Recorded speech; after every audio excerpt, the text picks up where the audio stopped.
We're walking out of Xmas Valley now, actually taking the alternate route out of town instead of hitching back to the main trail. And as a bonus, I've linked up with Donny, so I'm no longer alone. How you doing? And we're gonna knock out this amazing road walk to start this section. All these trails are usually like...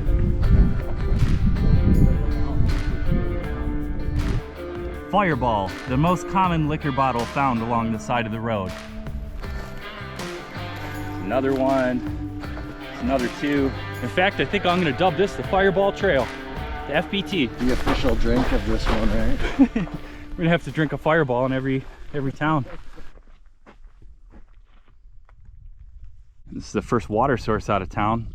This big old tanker truck keeping this trough full of water. And that's the bustling metropolis of Xmas Valley down there. When you were hiking the first section of this trail, did you get a New Mexico vibe at all? It's funny because I was thinking about that. I was like, it's kind of like New Mexico, but it's like, it's just the sagebrush is different. The official ODT goes this way. I think its main purpose is just to hit a couple of reservoirs, but then it has us doing like 2.5 miles of needless cross country through this sagebrush. So we're gonna take this road around the cross country segment, save ourselves a little bit of hassle. A little scenic overlook of Xmas Valley here. All those Santa worshipers down there. Yeah, who's gonna be the next Miss Mistletoe? We're probably never going to be sitting here looking down on Xmas Valley ever again, you know? Aren't you gonna miss it? Yes. We would come up here and just go straight down here to that. Well, if we take the high route, at least we get a view out of the deal, right? Yeah. And then we'll drop down. down. The road gets us to there.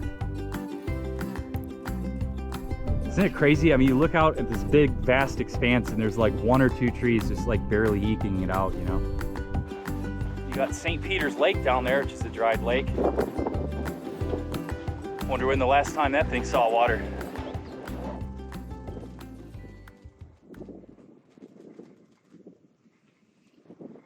I'm trying to find something to put on them.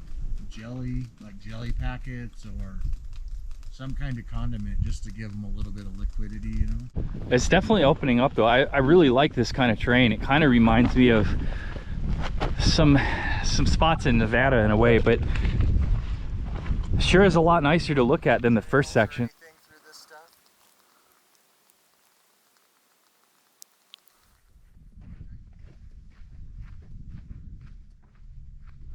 Some frozen burritos and a beer, and she's like, oh, I have beer. Wow, it's like complete. It's not, usually the animals drag more parts off. Like the dual survival guys where they're gonna like keep the hide. Well, I don't know. Remember that one? Were they gonna keep the hide and use it? It was pretty cold last night.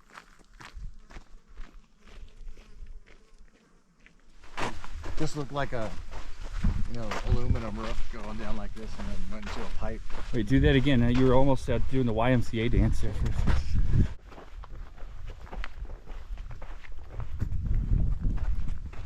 Yeah, we got ourselves a guzzler.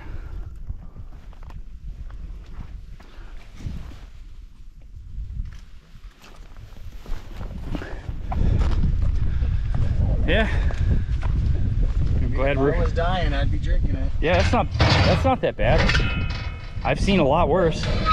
So what was it about the Oregon Desert Trail that made you want to do it? I don't know. Challenge, I think.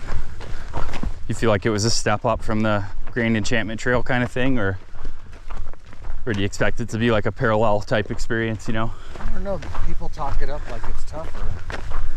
And it's early, but right now I'm not feeling like it's tougher. Well, why'd you choose the ODT? It fit in my time schedule before Greenland.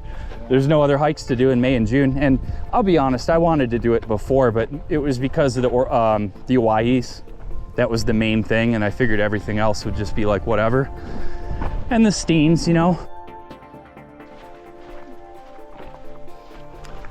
We're approaching our first water cache of the section here, about 17 miles in. And somewhere down here, the intersection of this road and this one here coming in through the valley is a gallon of water for each of us. We've got ourselves a little bit of a treasure hunt going on here. 220 paces south 70 paces east of this junction. I imagine if it's like a camo tarp or something.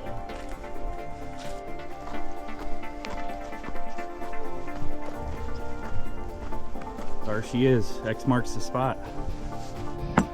Maybe they got a cheeseburger in there. No, just more water. Bummer. Dear hiker, please enjoy this water.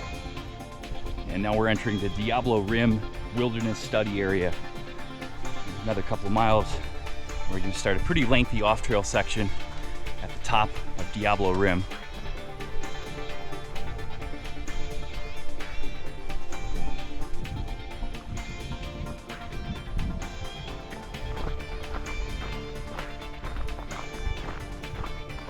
What did we cover today? 21 miles or so? 22. Yeah, that's not bad. 22.24. Not bad for a couple of early risers. We started at like 9:30 today.